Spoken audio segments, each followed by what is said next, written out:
Hello, sleepy dreamers. Welcome back to Sleepy Time History, where we share not-so-boring history to help you sleep. Tonight, we invite you to drift off to the story of South Africa, a land of ancient kingdoms, powerful kings, fierce warriors, brave freedom fighters, and a nation that dared to dream of freedom even in its darkest hours. Before we begin, find your most comfortable position. Wiggle your shoulders, unclench your jaw, let the day slip away. Plug in your earphones, adjust the volume low, and let your mind slow down. We want to know where in the world you're listening from. Share your city or town in the comments below, and tell us what time it is where you are right now. And if you enjoy these gentle bedtime stories, remember to like, subscribe, and ring that bell so you never miss another journey through history.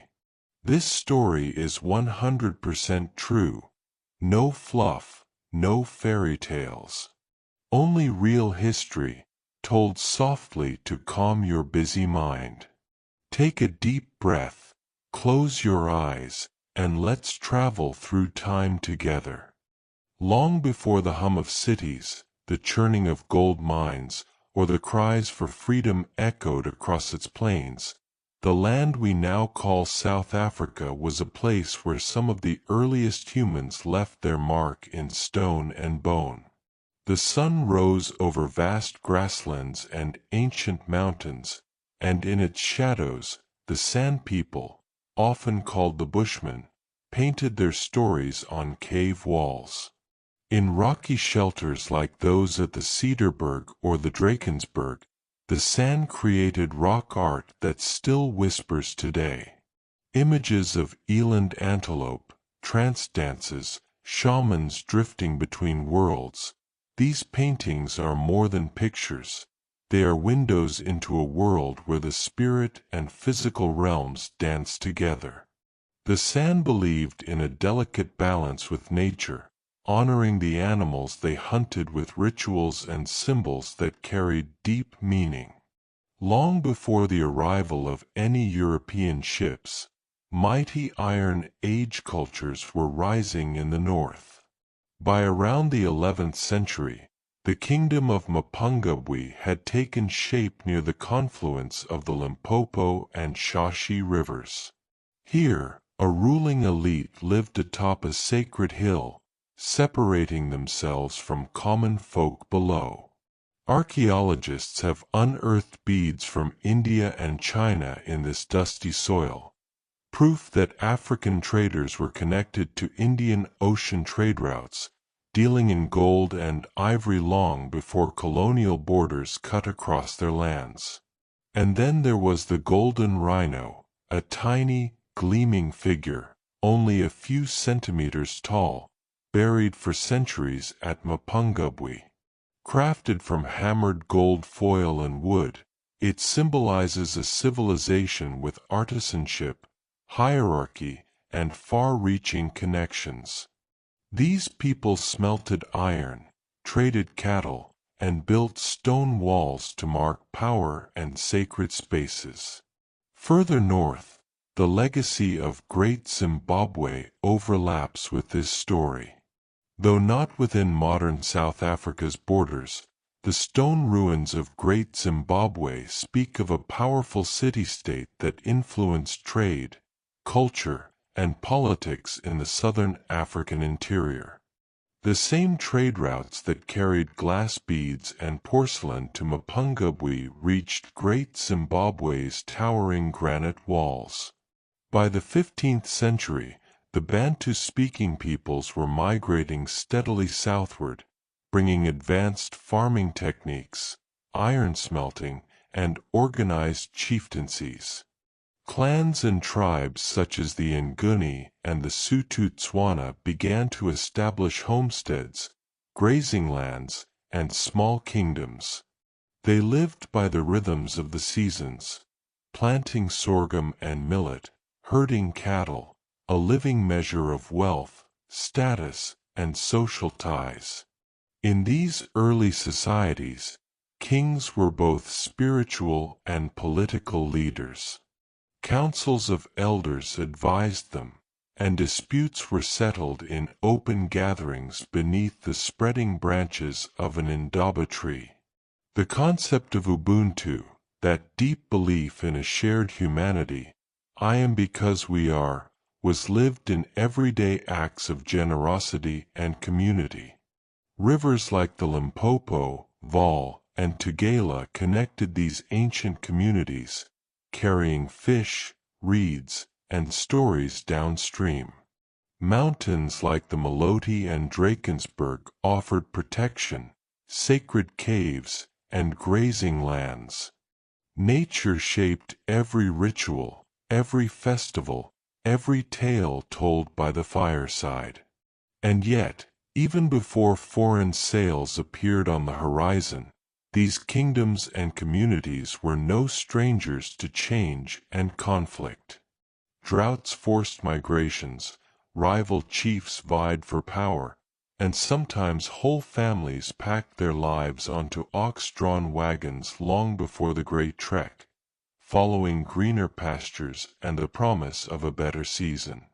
This was the heartbeat of early South Africa, a land where the past was spoken in the wind through grasslands, painted in ochre on stone, and etched in the memory of families who passed down their wisdom under a moonlit sky. So as you settle deeper under your blankets tonight, picture those first footprints on this soil, the ancestors who lived and loved, who gathered wild honey from baobab trees and told stories of the stars. Long before the world's eyes turned to this southern tip of Africa, it was already a land of ancient kingdoms and timeless dreams.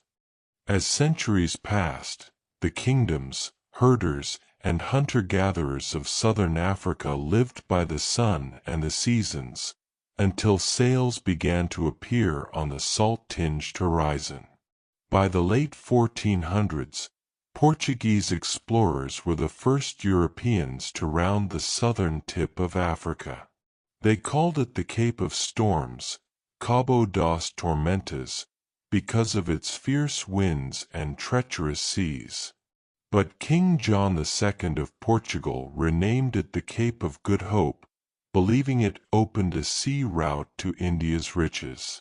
For decades, the Portuguese and later the English and Dutch ships used the Cape as a way station, dropping anchor to refill barrels with fresh water from Table Mountain streams. Yet it wasn't until April 1652 that a European foothold took root. That year, Jan van Riebeek arrived with 3 ships under the Dutch East India Company, the VOC. His mission was not to build a colony, but to set up a small refreshment station for passing ships. But the company's ambitions grew like vines around a homestead. The Dutch built a fort of timber and stone, planted gardens with European vegetables, and imported fruit trees to the Cape's fertile soil. The first vineyards sprouted under the shadow of Table Mountain's cliffs. This was the beginning of the Cape Colony. Yet this new outpost was not empty land, though the colonizers liked to claim it was.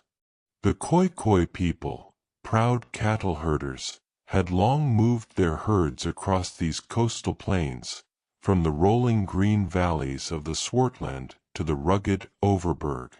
The Khoi traded livestock with the early settlers, but tensions quickly flared. The newcomers demanded more land for grazing and farming. Cattle were stolen, fields trampled. Misunderstandings grew into open conflict. Between 1659 and 1677, a series of brutal frontier wars erupted. The Khoi, unfamiliar with European firearms and organized tactics, suffered devastating losses. Smallpox, brought by ships from distant ports, decimated entire clans, leaving behind abandoned kraals and empty grazing lands. As the Cape settlement expanded, the Dutch East India Company needed more labor than the few European settlers could provide. And so, a new and painful chapter began: the importation of enslaved people from other corners of the Dutch colonial empire. From 1658 onwards, ships brought enslaved men, women, and children from Madagascar, Mozambique, India, and the Indonesian archipelago. They came from the ancient port of Malabar, from Bengal's rice fields, from Batavia's bustling streets. Families were torn apart in distant markets and sold into bondage, never to see their homelands again. They built the company gardens, dug canals, tended vineyards, and served in the kitchens of wealthy burghers. This is how the Cape's unique Creole culture was born, a blend of African, Asian, and European traditions. The roots of the Cape Malay community reach back to this time, as enslaved Muslims from Southeast Asia brought their faith, food, and resilience. They hid their prayers behind closed doors, their calls to worship echoing softly between whitewashed slave lodges and Dutch gables.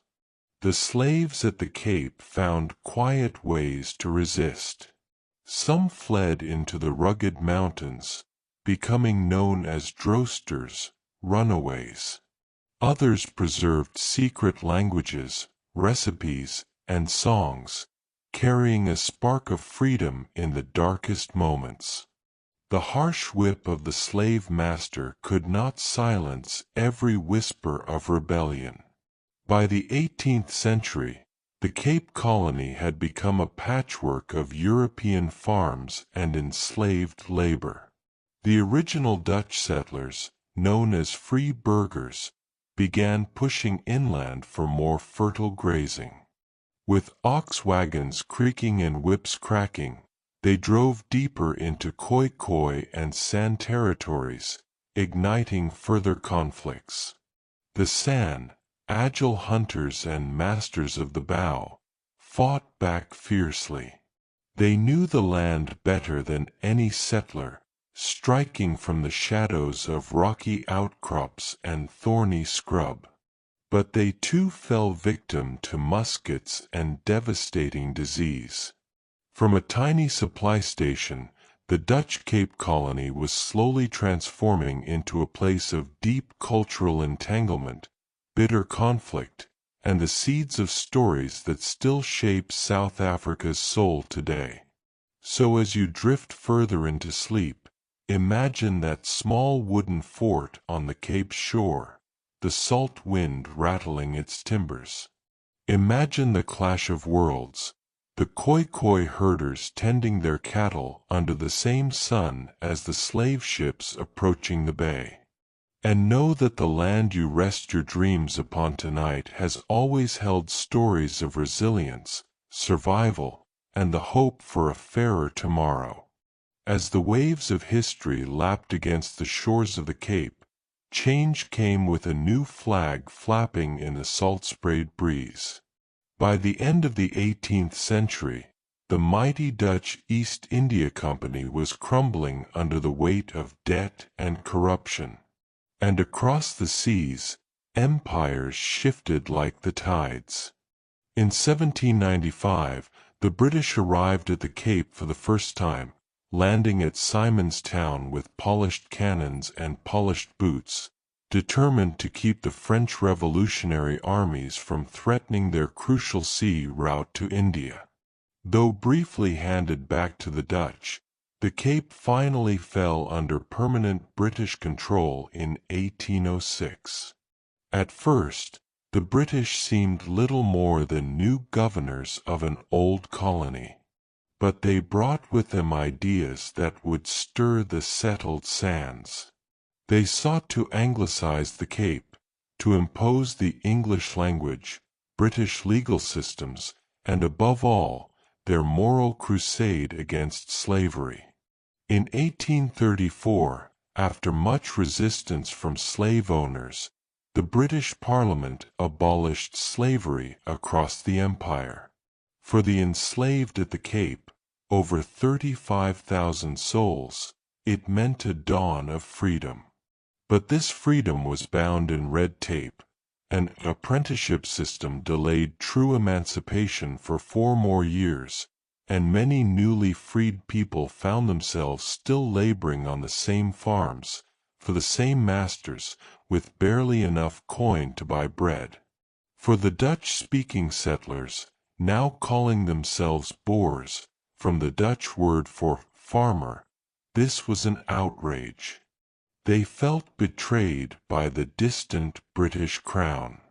To them, London's interference upended their livelihoods and faith.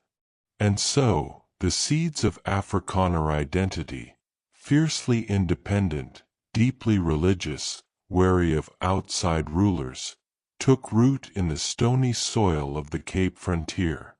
Meanwhile, on the wild borders of the Eastern Cape, other conflicts were brewing. The Xhosa people, proud, resilient cattle herders and farmers, had lived in the rolling grasslands of the Eastern Cape for centuries. As European settlers pushed their boundaries eastward, a series of bitter skirmishes known as the Frontier Wars or Xhosa Wars erupted. From 1779 to 1879, 9 brutal wars scarred the land. Cattle raids, misunderstandings, and land encroachment fueled the flames. The British built forts along rivers like the Great Fish, drawing lines in the earth that ignored ancestral grazing routes and sacred sites. The Xhosa resisted fiercely. Warriors armed with assegais and muskets struck under cover of darkness, defending their chiefs, their cattle, and their way of life. These wars brought devastating loss, not only through battle, but through famine and heartbreak. Perhaps the most haunting tale is that of Nonkowaus, the young Xhosa prophetess. In 1856, she declared that if the Xhosa slaughtered their cattle and destroyed their crops, the ancestors would rise, the British would be driven into the sea, and a golden age would dawn. Thousands followed her prophecy, killing over 400,000 cattle. But the promised miracle never came. Starvation followed instead, weakening Xhosa resistance for decades. Back on the move, the Boers chose their own path away from British rule. In the 1830s and 1840s, thousands of Boer families, men, women, and children, packed their wagons and began the Great Trek. They trekked north and east over the Drakensberg Mountains, their oxen plodding across rivers and veldt, their Bibles tucked beside muskets. They sought lands where they could live by their own laws, free from British interference. But the interior was not an empty canvas. Trekking Boers clashed with powerful African kingdoms like the Zulu, under their fierce and formidable leader, King Shaka. His military reforms and regiments, the Impis, had turned the Zulu into a dominant force in the early 1800s, sweeping aside rivals in a wave of conflict known as the Mfikane. At the Battle of Blood River in 1838, the Boers faced the Zulu army on the banks of the Nkum River. In a ring of wagons, the laager, they prayed, sang psalms, and repelled wave after wave of Zulu warriors. It became a mythic moment for Afrikaner identity. They believed their survival was a covenant with God, binding them to this land. Out of these conflicts, the Boers carved out short-lived republics like Natalia, and more enduring ones like the Orange Free State and the South African Republic, better known as the Transvaal. These were hard lands to settle. Droughts, raids, isolation. But the trekkers clung to their dream of self-rule, passing down stories of resilience around campfires under the southern stars. As the 19th century unfolded, this patchwork of British colonies and Boer republics would soon face the rumble of something buried deep underground, a glitter that would change everything: gold and diamonds. But that is a tale for another night. So as you drift deeper into rest, remember the rugged wagons creaking across the Highveld, the distant fires of the Xhosa kraals, the ancient promise of freedom echoing in the footsteps of those who dared to leave behind all they knew. In these hills and valleys, South Africa's long, restless dream of identity was taking shape. As the 19th century crept toward its final decades, South Africa's rugged landscapes hid secrets that would forever change its destiny. Beneath the dusty earth, far from the grazing herds and the lonely outspan fires of the Boers, glimmered stones of unimaginable worth: diamonds, and then, not long after, gold. It was 1867 when a young boy named Erasmus Jacobs found a curious stone along the banks of the Orange River. What he had picked up was no ordinary pebble. It was the Eureka diamond, South Africa's first recorded diamond discovery. Word spread like wildfire. Soon, thousands of prospectors, black and white, rich and poor, dreamers and desperados, converged on the banks of the Vaal River and then further inland, at a place that would become world famous: Kimberley. Imagine the vast pit that grew there. Men, thousands of them, chipping at the rock with picks and shovels under the blazing African sun. It became known as the Big Hole, today still the largest hand-dug excavation on Earth. Fortunes were made, fortunes lost. Tents turned to shanty towns to corrugated iron cities, and Kimberley became a symbol of the South African mineral revolution. Out of the dust and the glitter rose powerful men, among them Cecil John Rhodes. Rhodes arrived at Kimberley as a frail young Englishman, driven by ambition and a vision of British imperial expansion from Cape to Cairo. Through shrewd maneuvering and ruthless business tactics, he consolidated claims into the De Beers Mining Company, which would come to control most of the world's diamond supply. Under Rhodes's watch, the diamond industry flourished, but so too did policies that entrenched migrant labor and pass laws, sowing seeds of inequality that would echo into the 20th century. But if diamonds could dazzle, gold would utterly transform the landscape. In 1886, an Australian prospector named George Harrison stumbled upon a rocky outcrop on the Witwatersrand, the ridge of White Waters, near what would become Johannesburg. What he found was the world's largest known gold reef. Almost overnight, the sleepy Highveld Plateau exploded into a bustling mining metropolis. Prospectors, adventurers, and laborers from across the globe poured in. The town of Johannesburg was born, dusty, haphazard, and feverishly alive with the promise of riches.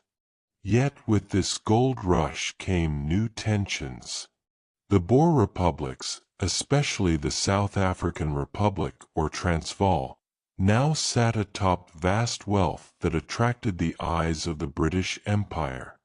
British migrants, called Uitlanders by the Boers, flocked to Johannesburg, but were denied political rights by the Boer government under President Paul Kruger. For the British, this was an affront. For the Boers, it was a matter of survival, a way to keep their hard-won independence. As grievances mounted, Rhodes and his allies began to plot.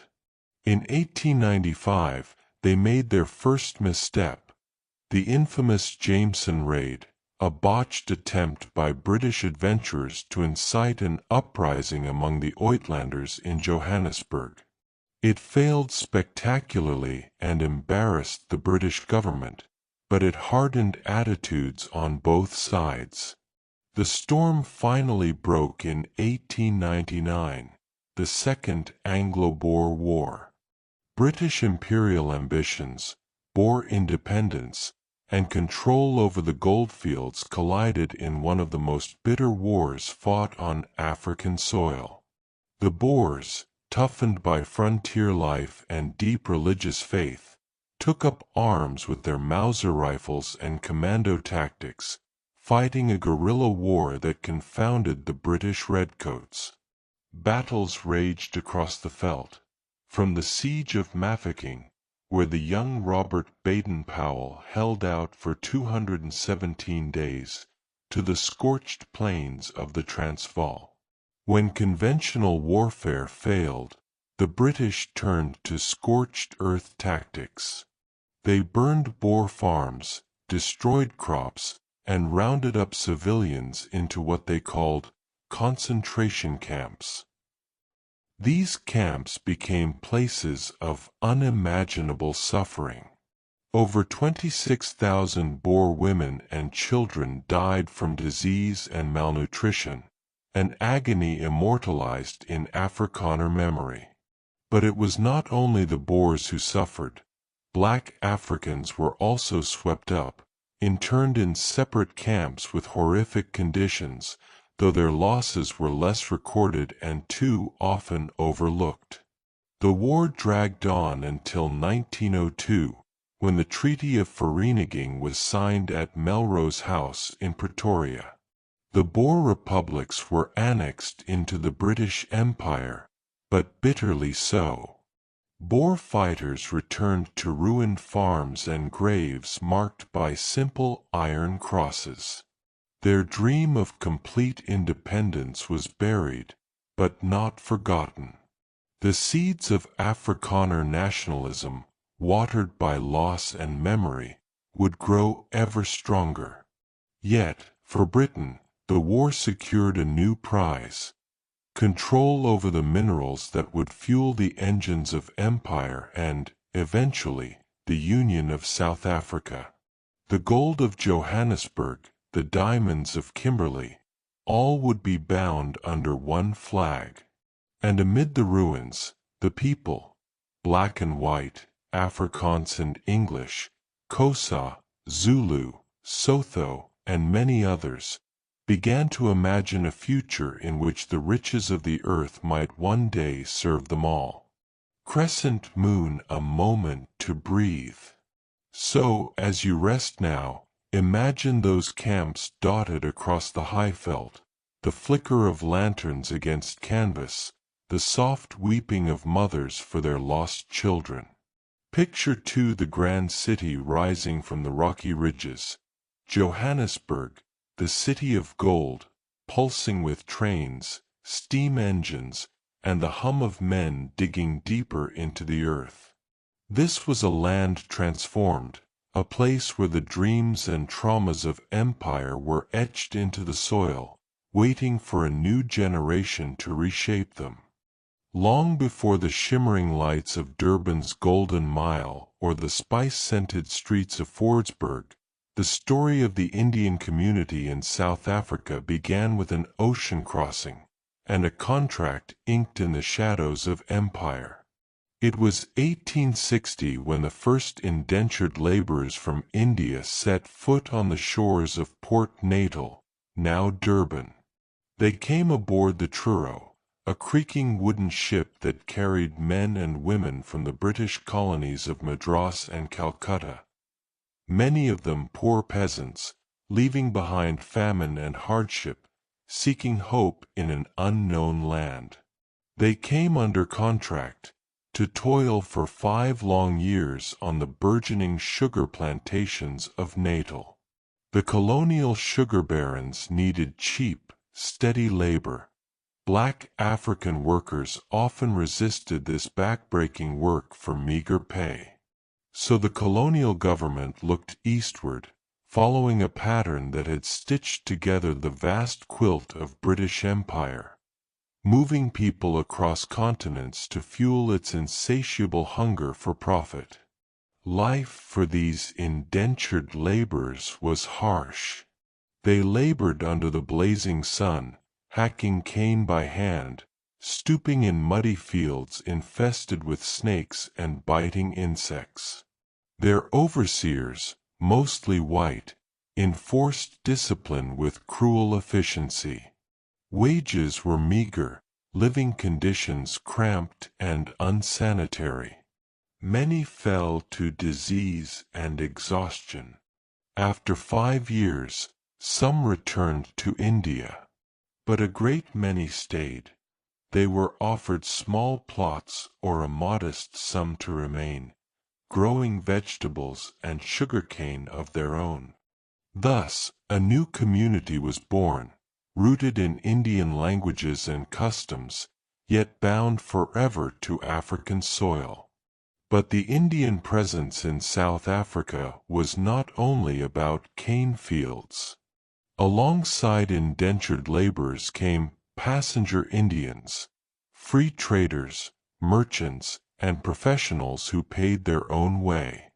They opened shops and small businesses, setting up bustling markets in Durban, Pietermaritzburg, and Johannesburg's bustling Indian suburbs. They brought with them spices, silks, and the sweetness of jalabai and barfi, weaving an economic and cultural tapestry that would flourish for generations. Yet the colonial rulers, and later the Union government, viewed this growing Indian community with suspicion and disdain. As early as 1894, the Natal Legislative Council passed laws to restrict Indians' freedom of movement and land ownership. Past laws, location restrictions, and discriminatory taxes piled up, echoing the same oppressive systems that would one day define apartheid. Amid this climate, one name rose above the rest: Mohandas Karamchand Gandhi. He arrived in South Africa in 1893 as a young lawyer, freshly called to the bar in Bombay, hired to represent a wealthy Muslim Indian merchant in a civil case. What Gandhi encountered was a society built on racial humiliation. Legend has it that he first tasted the bitter fruit of racial injustice when he was thrown off a train at Pietermaritzburg station, forced to spend a freezing night in the waiting room simply because he refused to move from a first-class carriage reserved for whites. That night, Gandhi resolved to fight this injustice, not only for himself, but for his fellow Indians. For 21 years, Gandhi would be at the heart of the struggle for Indian rights in South Africa. He founded the Natal Indian Congress, organized peaceful protests, and developed the principles of satyagraha, non-violent resistance, that he would later wield with such power in India's own freedom movement. His campaigns, the burning of passes, the defiance of unjust laws, laid early foundations for the philosophy that would inspire South African freedom fighters decades later. For the Indian community, Gandhi's stand was a spark of dignity in a society determined to strip them of it. As the decades rolled on, the Indian community grew. They built mosques and temples, schools and sports clubs. They became doctors, lawyers, teachers, and traders. By the mid-20th century, They were the largest single Indian diaspora community outside the Indian subcontinent, their roots firmly embedded in the streets of Durban, Tongat, Chatsworth, Lenasia, and Phoenix. But prosperity never shielded them from apartheid's iron grip.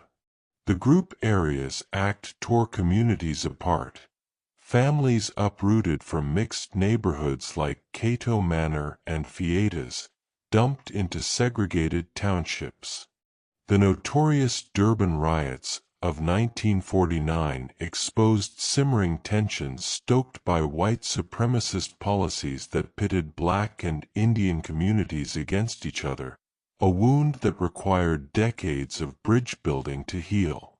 Yet, even under apartheid's suffocating weight, Indian South Africans became powerful voices for change. Activists like Monty Nyker, Yusuf Dadoo, and Fatima Mir bridged racial divides, forging alliances with African and colored leaders through the Natal Indian Congress and the South African Indian Congress.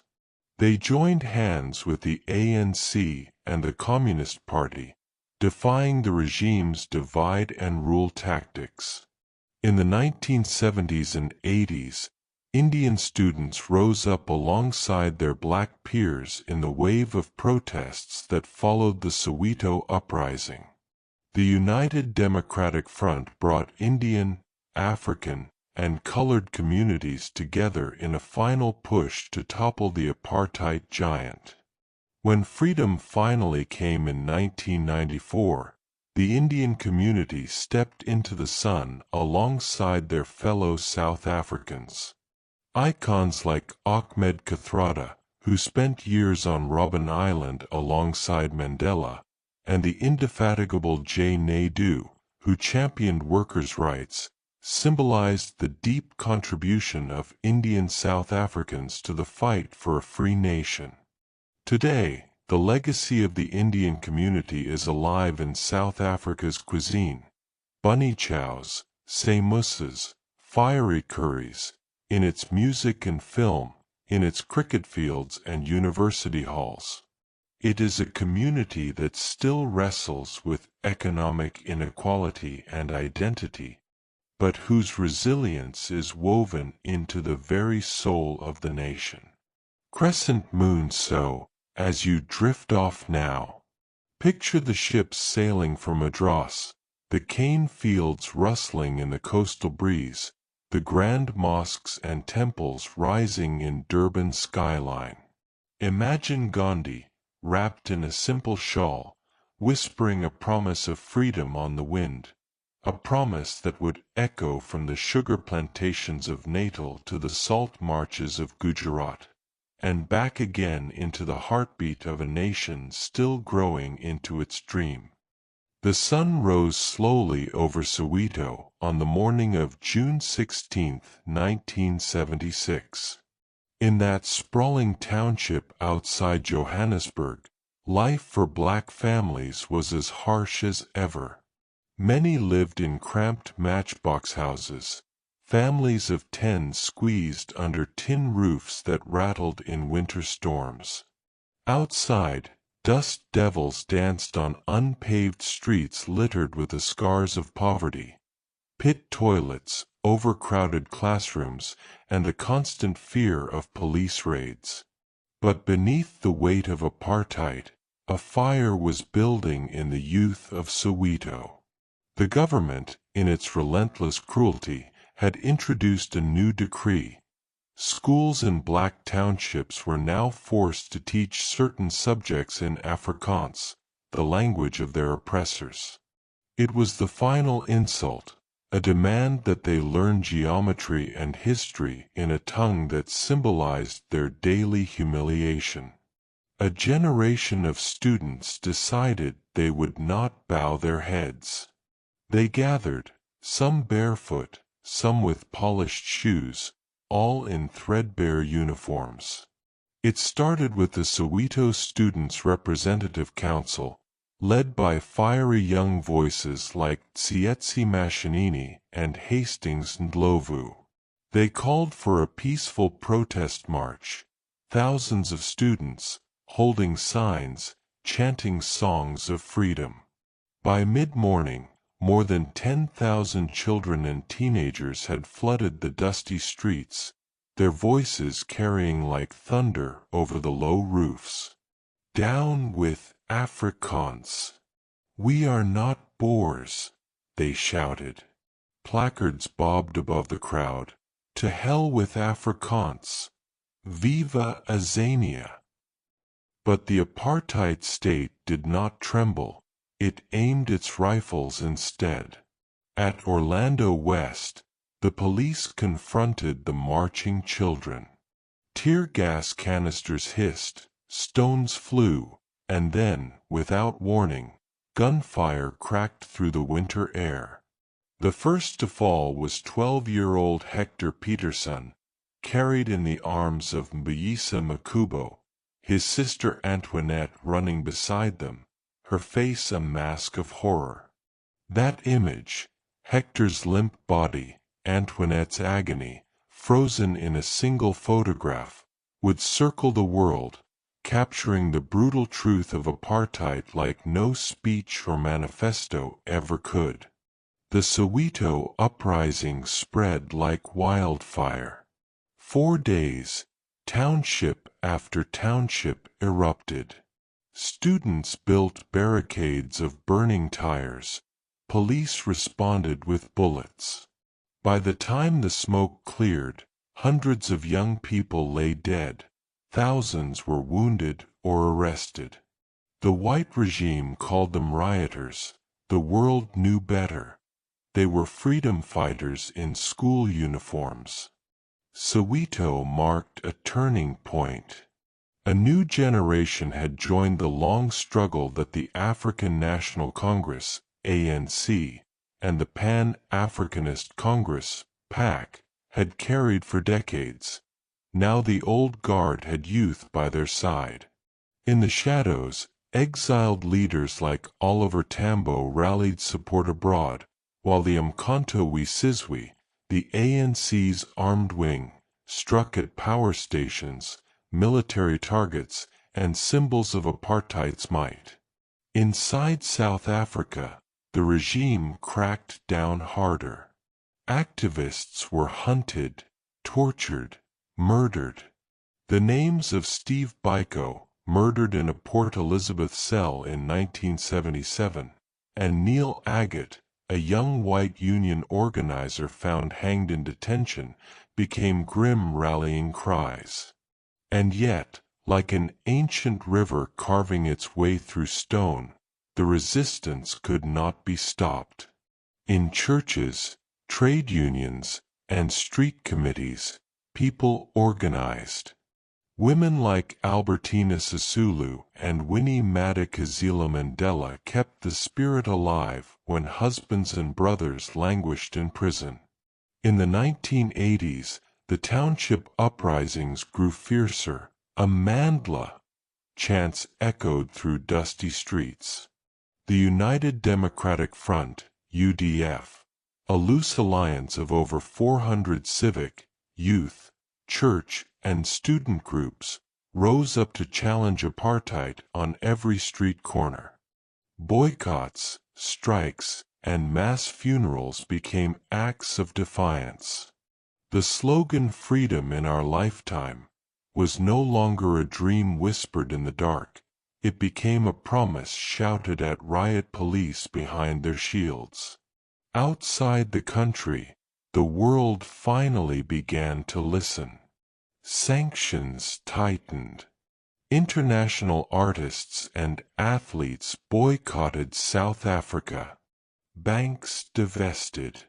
The regime, now led by P.W. Botha, attempted cosmetic reforms, a new constitution that created separate chambers for colored and Indian voters, but still shut out the black majority. It fooled no one. The fires of resistance burned hotter than ever. And through it all, on Robben Island, the freedom fighters waited. Nelson Mandela, Walter Sisulu, Ahmed Kathrada, they endured decades of forced labor in the island's limestone quarries, the blinding glare of the sun eroding their eyesight but never their hope. Then, in the dying days of the Cold War, the tide finally turned. By the late 1980s, apartheid South Africa stood alone, battered by strikes, international sanctions, and the rising costs of endless suppression. The Berlin Wall fell, the world changed, and F.W. de Klerk, the last white president, read the winds of history. In February 1990, the prison gates creaked open. Nelson Mandela, taller than ever in his gray suit and raised fist, walked into the sunlight, a free man after 27 years behind bars. The crowd wept. The world cheered. But the fight was not yet over. In the townships, the 1990s bled with violence, a storm of political killings, hostile wars, and assassinations threatened to derail the fragile transition. Yet, in April 1994, millions queued in lines that snaked through townships, suburbs, and rural villages. Black, white, Indian, and colored, they waited together for their first taste of real democracy. When Mandela cast his vote at Olange High School, the first black president of a free South Africa, the crowd sang freedom songs. The walls of apartheid cracked and tumbled down for good. April 27, 1994. Freedom Day. The day when, for the first time, black South Africans, long shut out of their own country's future, lined up at polling stations in the chill dawn air to claim a stake in their birthright. Some had walked for hours, carrying children on their backs, their fingers ready to be dipped in indelible ink. Others, old and stooped, leaning on canes, whispered prayers for the ancestors to see this moment they had not lived to witness. When the votes were counted, Nelson Mandela, the prisoner who had once hammered limestone on Robben Island, was sworn in as South Africa's first black president. His speech at the Union Buildings in Pretoria stirred the soul. Never, never and never again shall it be that this beautiful land will again experience the oppression of one by another. He called the new nation the Rainbow Nation, a phrase borrowed from Archbishop Desmond Tutu, who had always believed that the country's strength lay in its diversity. Black, white, colored, Indian, all the shades of humanity, bound together under one flag, one anthem, one fragile hope. In those first years, the world looked at South Africa as a miracle. The country did not slip into civil war. Instead, it showed what forgiveness could look like when bitter enemies shook hands across the table. The Truth and Reconciliation Commission, chaired by Archbishop Tutu, began its painful work, uncovering the atrocities of the past, letting victims speak, allowing perpetrators to confess in exchange for amnesty. It was raw, sometimes unbearable. Mothers told how sons had vanished. Wives spoke of husbands tortured and thrown in shallow graves. Some perpetrators wept as they spoke. Others were cold, their eyes vacant. The country bled its truth out into the open. Mandela's presidency set a tone of unity and hope. He wore the green Springbok jersey at the 1995 Rugby World Cup, once a hated symbol of white Afrikaner pride, to show the world that the past could be healed through small, powerful gestures. When the Springboks won, the stadium roared with a single, defiant voice. Nelson! Nelson! Nelson. Globe showing Europe Africa, the new South Africa. The first years of democracy brought sweeping changes. Millions of people gained access to clean water, electricity, and housing for the first time. Townships that once held only despair now pulsed with the energy of possibility. Spaza shops, hair salons, shebeens alive with laughter and music. The new constitution, adopted in 1996, became one of the most progressive in the world, guaranteeing human rights, freedom of speech, and equal protection under the law. Mandela stepped down after one term, staying true to his belief that leaders should never cling to power. He was followed by Thabo Mbeki, an intellectual and diplomat, whose vision was to carve a place for South Africa in the global economy. The country saw growth, new roads, gleaming malls, a rising black middle class. Johannesburg's skyline sparkled, and the world's gaze lingered, amazed at how far the country had come. But beneath the shine, old scars ached. Millions remained locked in poverty, their dreams hemmed in by unemployment and failing schools. The HIV/AIDS epidemic ravaged townships and rural areas alike. Mbeki's reluctance to acknowledge the crisis, and his government's delays in rolling out antiretroviral treatment, cost hundreds of thousands of lives.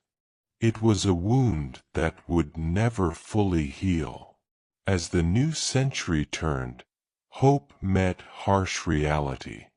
Corruption found cracks in the Rainbow Nation's walls. The African National Congress, once the proud party of Mandela, Sisulu, and Tambo, began to buckle under the weight of its own internal battles and greed. Magnifying glass tilted left the Zuma years and state capture. In 2009, Jacob Zuma became president, a man whose easy charm and populist slogans hid a darker truth. Under Zuma's watch, the term state capture became everyday language. Powerful businessmen, the Gupta brothers, immigrants from India, were accused of manipulating cabinet appointments and siphoning billions from state coffers. Stories broke of midnight reshuffles, suitcases of cash exchanged in the shadows, and vital state-owned companies bled dry. The country that once dazzled the world with forgiveness became the subject of global headlines about graft and plunder. Yet, even in the darkest days, South Africa's people held on to their right to speak out.